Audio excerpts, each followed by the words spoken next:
ሰላም ከአዲስ አስተማሪ ቃላ ፈንታውን ነኝ። ዛሬ ስለ ግራመር እናያለን። ግራመር ማለት በአጠቃላይ እንደ ጀነራል ስናየው ህግ ማለት ነው። የአንድ ቋንቋ ህግ የምንከተለው የማንከተላቸው ነገሮች ማለት ነው። ግራመር በቀላሉ ስናየው በአማርኛ ስናየው ሰዋሰው ማለት ነው። ስለዚህ ከግራመር ፓርት ሪጉላር እና ኢሪጉላር ፕሉራል ናውንስ ይኖሩናል። ይህ ማለት ነው ብዙ ቁጥር ያላቸው ከሁለት ቁጥር በላይ ያላቸው ናውኖች ሲኖሩ እንዴት ፕሉራል ፎርም እናደርጋለን ነው። አንዳንዴ ሪጉላር ሊሆን ይችላል፣ አንዳንዴ ደግሞ ኢሪጉላር ሊሆን ይችላል። እሱን ነው የምናየው። መጀመሪያ ግን ከሲንጉላር ናውንስ እንጀምራለን ማለት ነው። ብዙ እንግሊዝኛ ቃላቶች ከሆነ ነገር ድራይቭ የተደረጉ ስለሆኑ የመጡ ስለሆኑ ራሳቸው ትርጉም አላቸው። ለምሳሌ ሲንጉላር ናውንስ የሚለውን ስናይ ሲንጉላር ማለት ነጠላ ማለት ነው። ይሄ ቃል የመጣው ሲንግል ከምትለው ቃል ነው። ሲንግል እንደምታውቁት አንድ ማለት ነው፣ ነጠላ ነገር ማለት ነው። ስለዚህ ራሱ ቃሉ የሚነግረን አንድ ነገር ብቻ እንዳለ ነው። አንድ ነገር ብቻ እንዳለ ነው። ይሄ ከተዋቀሩት ትምህርቶቻችን ውስጥ አንዱ ትንሹ ክፍል ነው። ከኤ1 ክፍል 1 እስከ ኤ1 ክፍል 2 ድረስ ያሉትን ትምህርቶች በደንብ መማር ከፈለጋችሁ አሁኑኑ ሙሉ ኮርሱን ተቀላቀሉ። ለመመዝገብ learn.addisastmari.com የሚለውን ዌብሳይት መጫንና እዛ ውስጥ ገብታችሁ መመዝገብ ትችላላችሁ። ከዛ በኋላ የእንግሊዘኛ የቅልጥፍና ጉዟችሁን በደንብ ማሳደግ ትችላላችሁ። ፕሉራል ናውንስ ላይ ደግሞ ስናየው ፕላስ ከሚለው መጨመር ወይም ደግሞ ከሁለትና ከዛ በላይ አንድ ነገር ላይ አንድ ነገር ስንጨምር ሁለት ይሆናል አይደለ? ፕሉራል የሚለው ደግሞ እሱ ነው። ሁለት ነገር መኖሩን መጨመርን ያሳየናል ማለት ነው። ስለዚህ አንድ ፔን ለማለት ዋን ፔን ስንል ሲንጉላር ነው፣ ሲንጉላር ናውን ነው ማለት ነው። ፔን ናውን ነው። አንድ መሆኑን ለማሳየት አንድ ፔን አለን። ሲንግል ነው፣ ሲንጉላር ነው። በቃ ዋን ዶግ፣ ዋን ቡክ ሲንጉላር ናቸው። አሁን እኛ የምንፈልገው የነዚህ ፕሉራል ፎርም ወይም ደግሞ በብዙ ሲመጡ እንዴት መቀየር እንችላለን። ስለዚህ ሪጉላርሊ ሊቀየሩ ይችላሉ። መደበኛ የሚባለው ኖርማል ፎርም ማለት ነው። በኖርማል ህግ ሊቀየሩ ይችላሉ። እሱ ማለት ስ ወይም ደግሞ ኤስ በመጨመር ብቻ ፎርም የምናደርገው ማለት ነው። ሪጉላር ሪመምበር አስታውሱ፣ ሪጉላር። ኢሪጉላር ሲሆን ግን ቃሉ እንደሚነግረን መደበኛ ያልሆነ የማይጨበጥ ህጉን ተከትለን ማንሰራው ቫሪ የሚያደርግ ስለዚህ እኛ የምንረዳው ማለት ነው። ስለዚህ እነዚህ የዘረዘርኳቸው ኢሪጉላር ፕሉራል ናውንስ በጣም ደግሞ ሪጉላር ፕሉራል የሚሆኑ ከዛ ደግሞ የማይቀይሩ ይኖራሉ። እሱን በቅደም ተከተል እናያለን። ከዛ በፊት ግን ዋን ፔን ሁለት ፔን ሲኖረን ወይም ደግሞ ፕሉራል ሲሆኑ ምን ብለን ገልጻቸዋለን? ቱ ፔንስ። አንድ ውሻ የነበረው ሁለት ውሻ ከሆኑ ቱ ዶግስ። አንድ መጽሐፍ የነበረው ፕሉራል ሲሆን ሁለትና ከዛ በላይ ወይም ደግሞ ሁለት ብቻ ከሆነ ቱ ቡክስ ብለን ፕሉራል አድርገን ሜክ እናደርጋለን ወይም ደግሞ ጨመርን ማለት ነው። ይሄ ሬጉላር ነው፣ መደበኛው ነው። ኤስን ብቻ በመጨመር ከቁጥሩ በኋላ ከናውኑ በኋላ ቁጥሩ አለ ከናውኑ በኋላ ኤስ በመጨመር ፔንስ፣ ዶግስ፣ ቡክስ። ኢሬጉላር ሲሆን ኤስ ጨምረን ፕሉራል ማድረግ አንችልም። ለምሳሌ እዚህ ጋር እንደምታዩት ፐርሰን የሚል አለ አይደለ?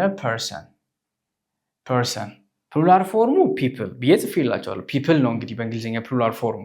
ፐርሰንስ ብንል የምንፈልገውን ፕሉራል ሜክ ማድረግ አንችልም ማለት ነው። አንድ ፐርሰን ዋን ፐርሰን ብለን እንገልጻለን። ሲንጉላር ነው ማለት ነው። ሉክ ሁለት ከሆኑ ግን ቱ ፐርሰንስ ማለት አንችልም። ኢሪጉላር ስለሆነ የምንለው ምንድን ነው? ቱ ፒፕል እንላለን ማለት ነው። ስለዚህ ሁለት ሰዎችን ለመግለጽ ኢሪጉላር የሆነው ፕሉራል ፎርም ፒፕል ነው ማለት ነው። ቻይልድ እንደዛው ቺልድረን። ሉክ ቺልድረን፣ ቻይልድ ሳንል ቺልድረን። ማን ሜን፣ ውመን ውሜን። አያችሁ ኢሪጉላር ነው። ኤስ ብንጨምርበት ትክክል አይሆንም። ማንስ የሚባል ፕሉራል ፎርም የለንም በእንግሊዝኛ ማለት ነው። ውማን አንዳንድ ቃል ብቻ ነው የቀየር። ሉክ ኤ የነበረው ኢ ሆነ፣ ኤ የነበረው ኢ ሆነ። እዚህ ጋር ሌላ ቃል አመጣን። ኤስ ፐርሰንስ አላልንም። ቻይልድ የሚለው ላይ ቅርታ ቺልድረን አልን።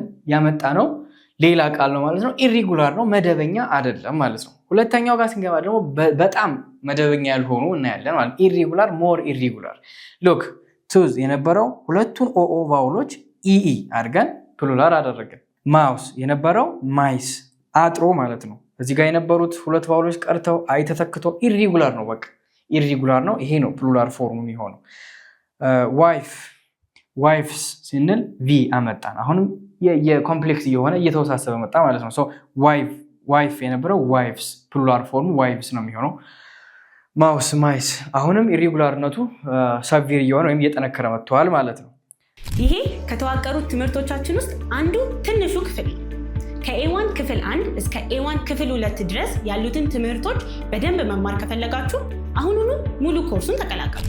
ለመመዝገብ learn.addisastmari.com የሚለውን ዌብሳይት መጫንና እዛ ውስጥ ገብታችሁ መመዝገብ ትችላላችሁ።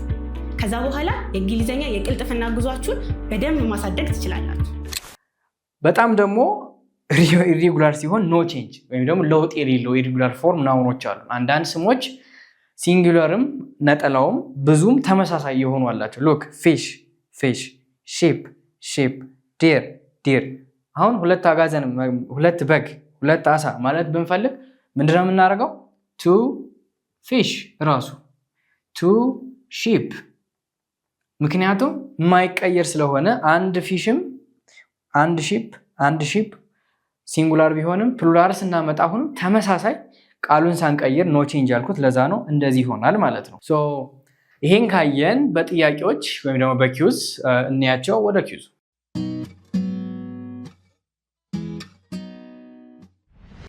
ሬጉላር እና ኢሬጉላር ፕሉራል ፎርም እንዳለን በለሰናችን አይተናል። አሁን የዚህ ኪውዝ ዓላማ ምንድን ነው? ፕሉራል ፎርም ስናደርግ የእነዚህን ሲንጉላር ናውንስ ኢሬጉላር እና ኢሬጉላርሊ እና ኢሬጉላርሊ በሬጉላር መንገድ እና በኢሬጉላር መንገድ መሰራታቸውን አይደንቲፋይ ወይም ካወቅን በኋላ ለይተን እንጽፋለን እዚህ ጋር ማለት ነው። በሬጉላር ከሆነ እዚህ ጋር እንጽፈዋለን፣ በኢሬጉላር ፎርም ከተደረገ እዚህ ጋር እንጽፈዋለን ማለት ነው። ለምሳሌ ሬጉላር ፎርም ላይ እንጀምር። ከዚህ ከቻይልድ እንጀምር። ቻይልድ ኢሬጉላርሊ ነው ፕሉራል ፎርም የሚደረገው። ለምን ብትሉ ኤስ ጨምረን ሳይሆን ፕሉራል የምንሰራለት ሌላ ቃል ፈጥረን፣ ለምሳሌ ችልድረን ብለን ስለሆነ ኦልሞስት ሌላ ቃል ስለሆነ የፈጠርነው ፕሉራል ስናደርግ ኢሬጉላርሊ ፎርም የተደረገ ፕሉራል አለው ይሄ ቃል ማለት ነው። ይሄ ናውን። ኦኬ ካር፣ እሱ ደግሞ ፕሉራል ፎርሙ ካርስ ነው። ስለዚህ ኤስ ብቻ ከጨመርን ቅድም በለሰኑ እንዳሳየዋችሁ ሬጉላርሊ ነው ፎርም ያደረግነው ማለት ነው። ስለዚህ ከሬጉላር ነው የሚመደበው ካር። ኦኬ ፐርሰን፣ ኢት ኢዝ ፒፕል። ይሄም እንደምታዩት ኤስ ጨምሬ አይደለም ፕሉራል ፎርም ያደረጉት፣ ስለዚህ ኢሬጉላር ነው ማለት ነው። ቴብል we can just add ኤስ ጨምረን ፎርም አደረግን ፕሉራል ፎርሙን። ይሄ ማለት ደግሞ መደበኛ ነው ማለት ነው፣ ሬጉላር ነው ማለት ነው። ስለዚህ ቴብል በሬጉላር መንገድ የፈጠርነው ቴብልስ በሬጉላር መንገድ የፈጠርነው ፕሉራል ፎርማችን ነው ማለት ነው። ታውንስ፣ ይሄም እንደዛው ኤስ እንጨምር። ስለዚህ ኤስ ጨመርን ማለት ሬጉላር ነው ማለት ነው። ይሄ ነው ታውን። ካንትሪ ወደ ፕሉራል ሲቀየር ካንትሪስ ይሆናል። ስፔሊንጉን ይሁኝ አይኢኤስ ነው የጨመርነው።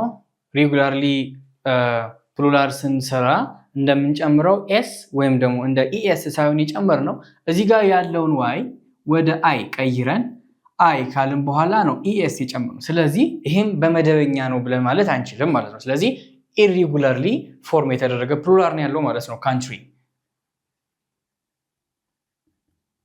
ካንትሪ በይበልጥ ደግሞ በሲምፕል ፕሬዘንት ስናይ ቨርብ ፎርም ላይ በደንብ እናየዋለን። ሌላው ማን ሲሆን ፕሉራል ፎርሙ እንደምታውቁት ቅድም እንዳየነው ሜን ነው። ኤስ የጨመረው ነገር የለም፣ ኤን ወደ ኢን የቀየር ነው። ስለዚህም ኢሬጉላር ነው ማለት ነው።